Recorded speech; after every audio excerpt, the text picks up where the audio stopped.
computer. Oh, hello there and welcome to the Domestic Angels bite-sized session. Let's talk money.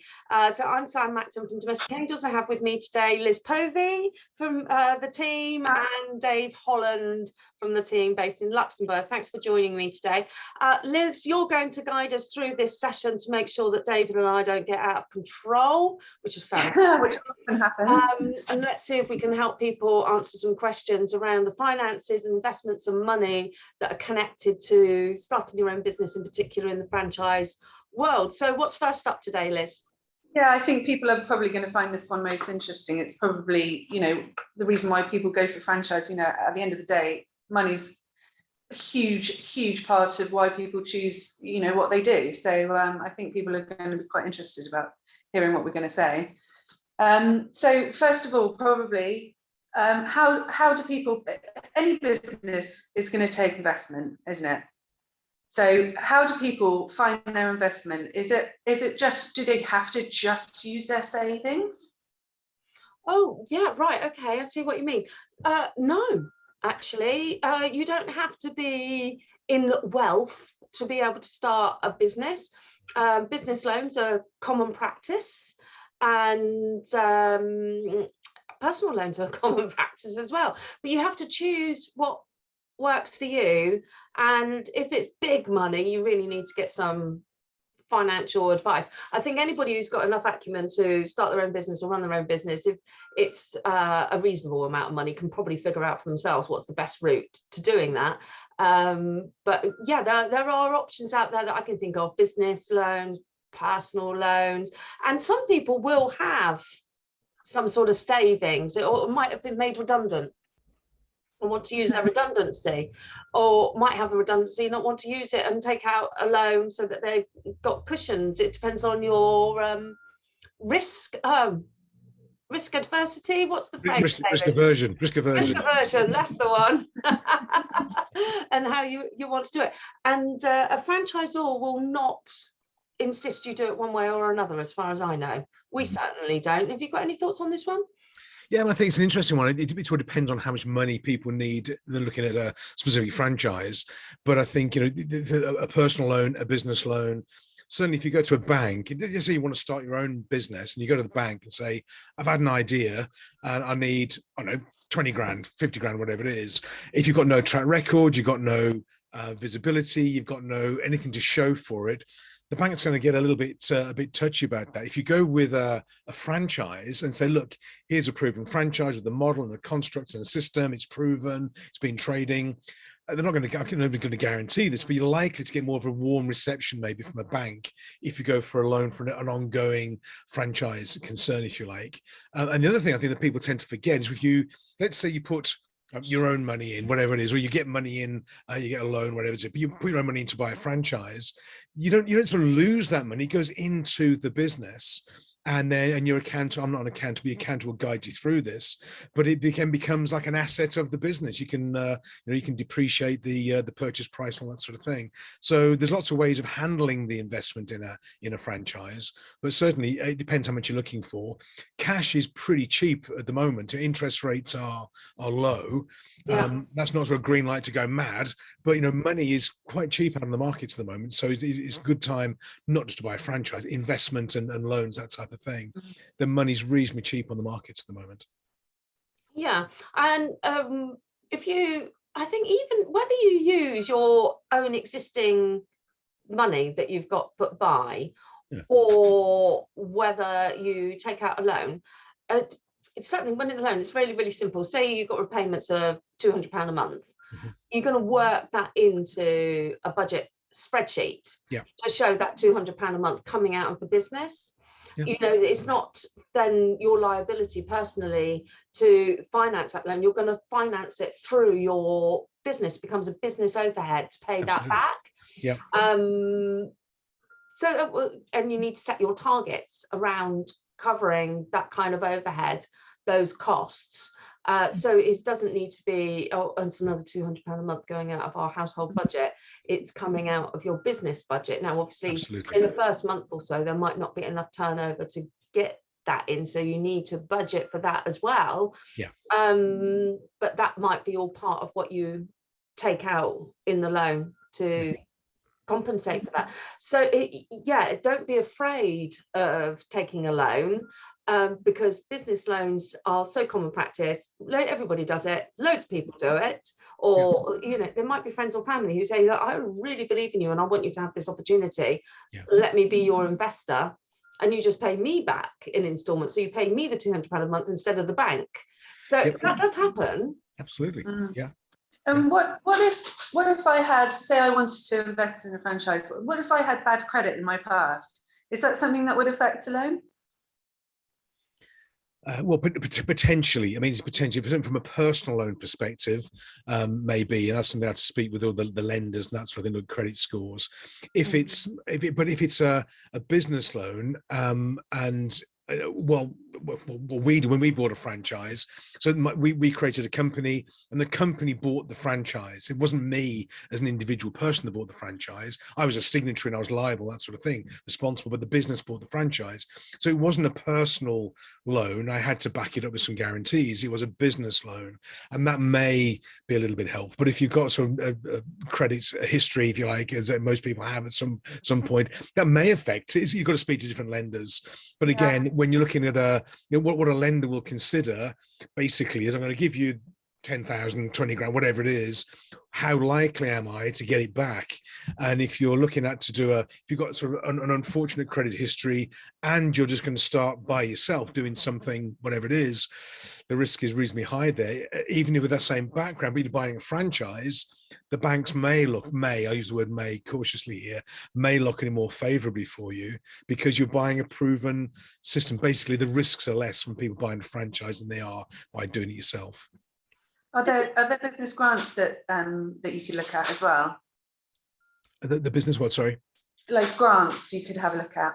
Oh, absolutely, yeah. I mean, there's all sorts of startup grants, entrepreneur grants, and support to get people into business. And whether you can get, with other things you can do. I mean, it's not really so much on the purchase of a franchise perspective. If you're looking at offices or space, if you need those sort of things, and I know probably for domestic agents we don't need to really think about that, but what you can do rent-free periods. If you have office space or something like that, you can do deals with suppliers and providers to get that early cash flow coming in before you start spending money. All sorts of deals to be done, grants, loans, support, all sorts of cash incentives to get people back into business. Absolutely, yeah. I think it depends on the local regions. Maybe speak to your local chamber of commerce, for example. They will guide you through maybe what's available, or speak to the local banks as well. How much would it be? What kind of franchises cost what? Can you give me an idea of the cost of a franchise?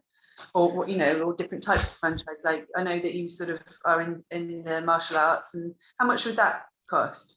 Well, it depends. Generally depends. A franchise can be anything. I've seen franchises from 10,000 up to 1 million, and on all things in between. It just depends on the franchise, the size, the scope, the ability to grow, all this sort of thing, and the track record. And when we bought a franchise, we were up to about the 80,000 mark to buy the franchise. So we bought a license, we bought a franchise, 80,000, and then we had all the bits and pieces to go with it. Other franchises can be less than that, they can be more than that. I think the view to take really is, when you look at the franchise as a potential franchisee, is you're going to put money in. It's like a ticket to ride. You put money in, and there's two things that you've got to look at. One is the cost of buying the franchise, the right to trade as a franchisee, and secondly, you've got to be able to cash flow it until you start making money. So some cash to go in there, maybe in 3 months or something like that, to pay yourself while you're getting going. And then the third question is, well, you do all that, you put money in to buy it, money to cash flow it. When do you get it back? It's like a bank. When do you get it back, and how happy are you with that? So it really depends. I mean, franchises can go from any number, and it's just got to be valid and reasonable based on the franchise offer, really. Okay. So, I mean, let's go on to once you've made your investment. I mean, profits, and when do they come about? When can somebody expect a return on when they start their franchise? Okay, and so when we're talking that, profit. yeah, that varies from one franchise to another. Some packages, it can be, David will correct me on this one, no doubt, it can be up to a year before there is any profit, any return at all. But I'm going to call it profit in this situation because return on a franchise is slightly different. So it can be up to a year. With Domestic Angels, it tends to be within 3 months that you start to see the profit coming through. And that's profit after your overheads have been deducted as well. I have seen it as soon as the end of month 1 with somebody who is particularly passionate. And that just goes to show if you, it's a franchise package is incredibly successful. It's about just add the perfect franchisee. So if you're really enthusiastic about your business and you set really good targets and you choose a franchisor that insists that you review targets before you get underway with an accountant, that you get things signed off, that you set targets that are going to cover your mortgage, that are going to cover your overheads as well, all those kinds of things, and be really kind of like belt and braces about it, and then you just add your passion and enthusiasm, then there's a very good chance you're going to turn a profit much earlier than forecast, or exactly when you want to, according to the budget that you've set out. So it can be as soon as a month in some franchises, but it might be up to a year. That's probably with the much bigger investment franchise packages, to be fair, where you've got massive overheads right up front. And how do you cover their cost? How do they cover their costs whilst they're trying to make their profit? Mm. You know, there's a period of time that must be, once they've made their investment with the franchise, then they're going to start to want to make the profit as soon as possible, because how are they going to you know, see themselves until that time? Yes, then this is what David was saying, is that you're going to take out the investment money, but you also need to plan on how you are going to pay yourself during the first 2-3 months, depending on how long your forecast is till you turn your first profit. How are you going to get that money? So say, for example, the investment is £10,000 and you know that your first profit is going to come through at the end of month 3. You know you've got £10,000 plus 3 months when you need to be able to pay for the roof over your head and put the food in your tummy. Yeah, let's keep it as simple as that. And so that's not taking into account the overheads of the franchise, because I'm saying that those are covered in like a loss carry forward spreadsheet. So you need the £10,000 plus 3 months of rent or mortgage and food and drink. Okay, so you need to think about that right up front, and that's why it's really important to do a forecast budget spreadsheet, so that you know what your targets need to be in terms of growth. How fast do you need to hit the ground running to be able to take over funding that paying yourself rather than from a savings pot? And I suppose because of the franchise, the nature of the franchisee world, there's so many examples of other people having been through that. So there's lots of people that you can talk to about that, how they worked it out, you know. So having that support would be great, having to go through that. I think there's a sort of proven model, and what we've got to be careful, I think, from a franchisor perspective and a franchisee perspective, it's very difficult, or you can't really guarantee. If you say you do this, you're going to get that within 2 weeks and a month and that sort of thing. And the reason for that is because the market is different, the person is different, there's variations everywhere. What we can do, though, is say, look, in principle, what we understand is if we start here, you do this level of activity, this level of marketing, how you position, you pitch, you sell. In principle, it looks like we can do this within a month, 2 months, 3 months, or something like that, and then we can work the plan. And I think, you know, if when we came into, I've done this in other businesses as well. I want to have 6 months cushion in the bank, so I can live for 6 months without worrying about, you know, sales and all that sort of thing. So I've got time to get things moving. If it happens quicker than that, then great. I think one of the mistakes people make, and this is not particularly a franchising thing, but just business in principle, they don't come in with any cash. They run out of cash too quick because they start in business and they're like desperate for the first client. And they don't get the first client within 20 minutes. They've got to go back to the job and that sort of thing. So you've got to be able to cash flow it and you've got to put some resource into it as well. But that can be planned based on, you know, sales and the P&L and cash flow, and it can be reasonably sensible about it as well. And is that something that when you go for your bank loan and apply for your bank loan, is that something that you would apply for, you know, and plan there and would be Absolutely. within that cost? Okay. Yeah, generally, yeah. Brilliant. And then that also gives you time to learn, because what David was talking about there, that first 6 months, it doesn't matter how much training you have and how good that training is, you're still on a personal journey, and it's a personal journey of evolution. So you're stepping up into a role that you've probably never done before, and you're going to be breaking personal barriers.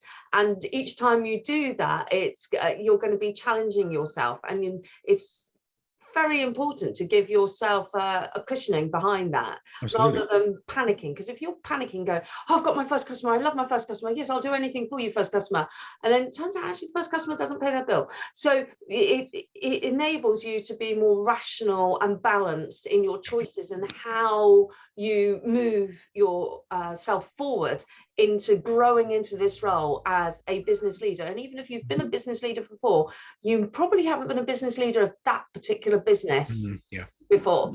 And so there's such a massive learning curve. So take the edge off, allow yourself to breathe, allow yourself to be the best person you can in that particular role.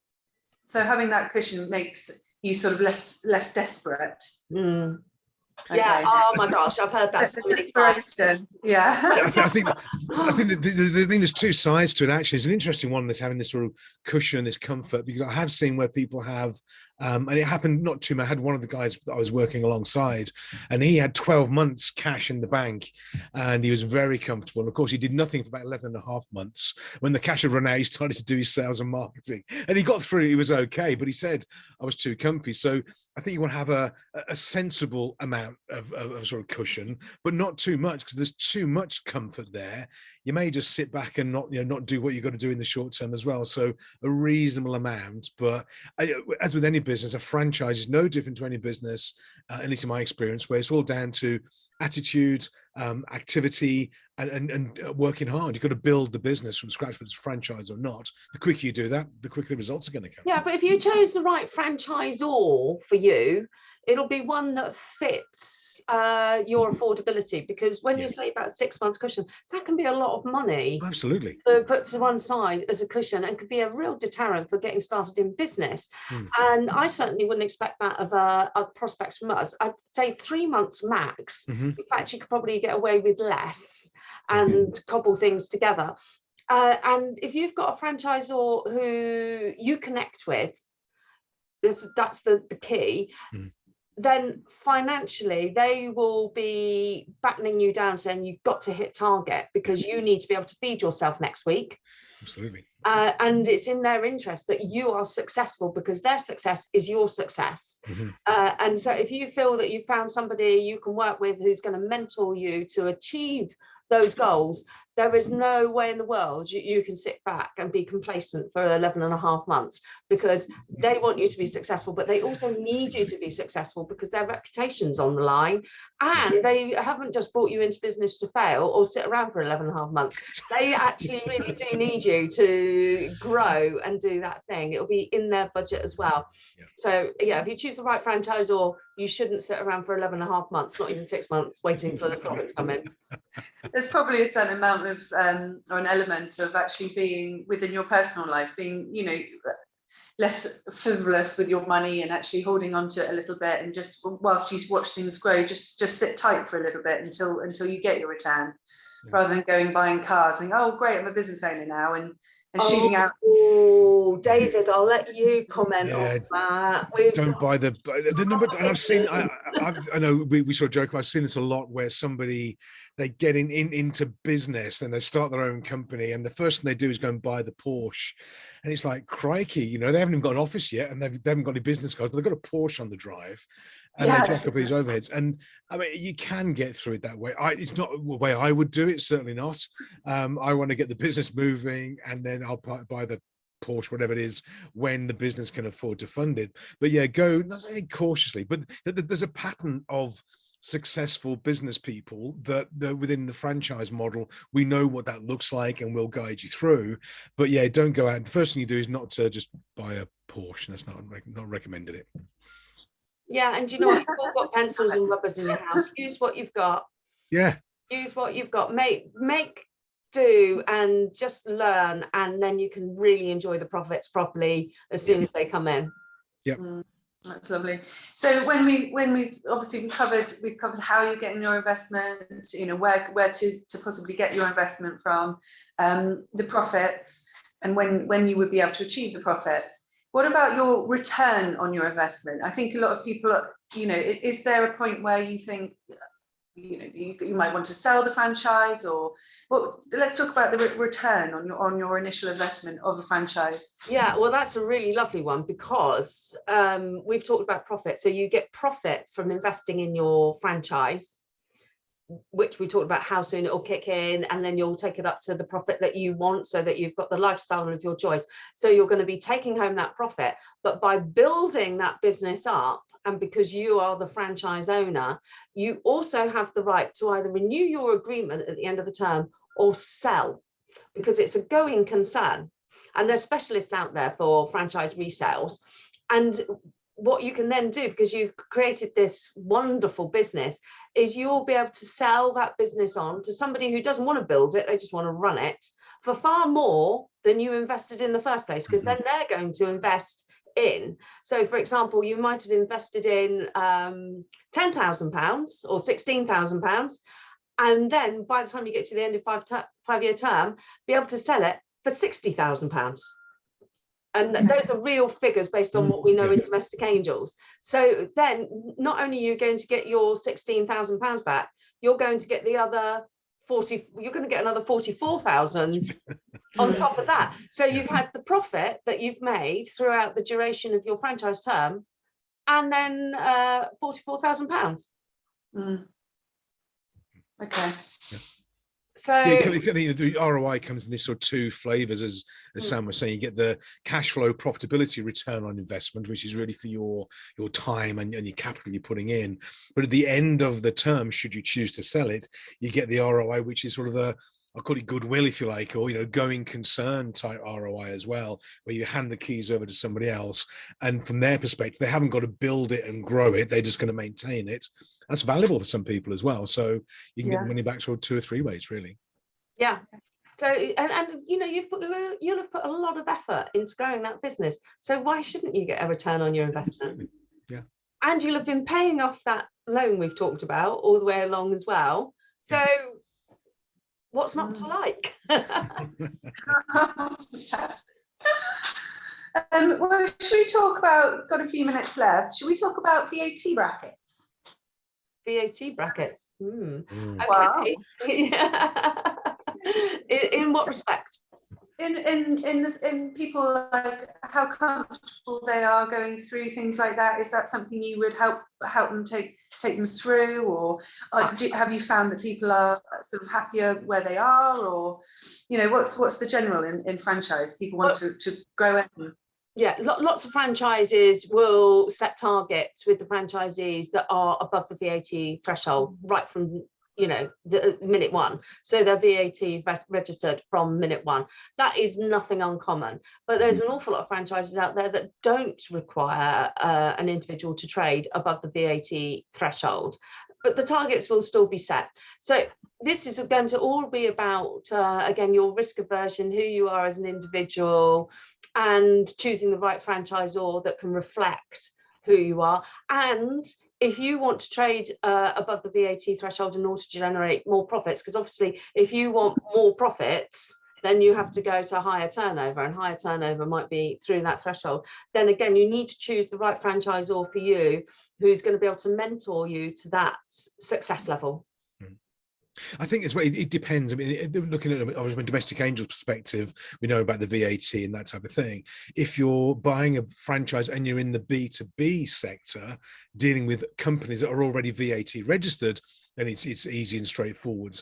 The uncertainty comes where you're dealing with consumers in the public, basically, where the VAT they can't claim it back, basically. So it's just an additional cost. And that, I think, that's when do you start charging this 20% VAT, which is pretty typical for the UK, where people they don't want to charge that because it's going to decrease their profits or put their prices up and this sort of thing. I think it's misguided. I don't think there's a real issue with it. There's ways through it, there's way around it, but it shouldn't really, or doesn't not necessarily be a glass ceiling for people. And we see this in any B2C type business, that once you get through the VAT threshold, and maybe you go down the flat rate VAT, for example, may be an option for certain sectors, or you just get down the 20% and the claim back route, whichever fits the business model best. Once you break through it, then you're okay. And I've seen this in the martial arts business, where some academies don't break through, they're sort of nervous. Others break through and off they go, and they do really well, and there's not an issue to them at all. So I think it's more of a mindset thing. But as Sam was saying, if you want to grow your profitability and the momentum of the business, maybe you've got to get through that critical point of the VAT threshold. But it can be done, and the systems are there, the structure is there, the guidance is there to take you straight through it. It's not as daunting as people may think. It's pretty straightforward. But to grow your profits, then maybe you've got to go through that threshold as well. Probably about setting going back to the original goals, isn't it? Where you want to be, where you want to get to. Absolutely, yeah. When you want to get your Porsche.